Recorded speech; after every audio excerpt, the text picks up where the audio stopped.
Good evening, everyone. I'm Nick Frank, filling in for Zach. This week, the Mississippi State Athletic Department tabbed Julie Daugherty as the volleyball program's new head coach. The 32-year-old has 8 years of coaching experience and is ready to bring her vision and aggressiveness to Starkville. So serve, pass, defend. We're going to pass the ball. We're going to be in system more than our opponent, and we're going to get risky from the service line. We got to out-serve our opponents, get tougher back there. And then we're going to be pesky defenders that just frustrate the heck out of our opponents. We're going to run through the wall to go get the ball. There's going to be a sense of effort and urgency that we play with. I think it's going to be really fun. It's going to be really exciting. We're going to develop complete volleyball players. All right, thanks, Coach. I think we're all looking forward to see exactly what you're going to bring to the program. Moving to the basketball court, it was a tough night for the Bulldog men's team in their contest with SEC foe Florida. Bulldogs only trailed by 5 at the half, but then shot just 37% in the second half, lost big 71-54.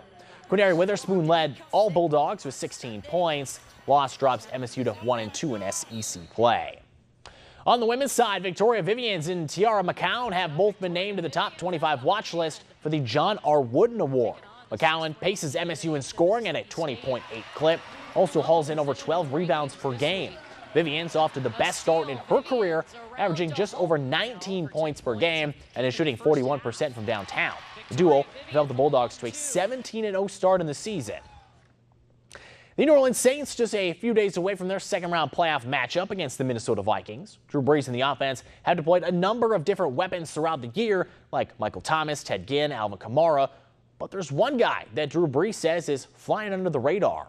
Josh Hill's one of those guys that's just as steady as can be, you know, and does such a great job with his role. You know, there's some games where, you know, we're asking him, man, to block that D gap or, you know, be really effective in protection, great in the run game, and then obviously, you know, might have some opportunities in the pass game, might not. Just kind of have to wait and see how it plays out. But you know, he's a very good receiver.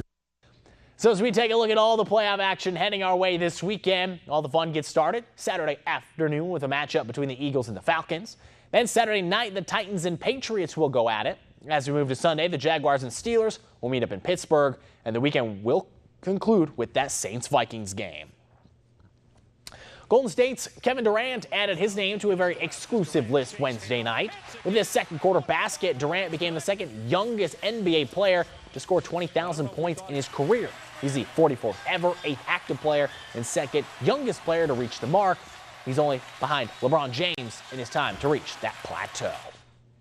And Alabama may be the college football champions, but, well, don't tell that to the University of Central Florida. A group of fans trying to convince Alabama to schedule a home-and-home with UCF, and they're doing so with a billboard in Tuscaloosa.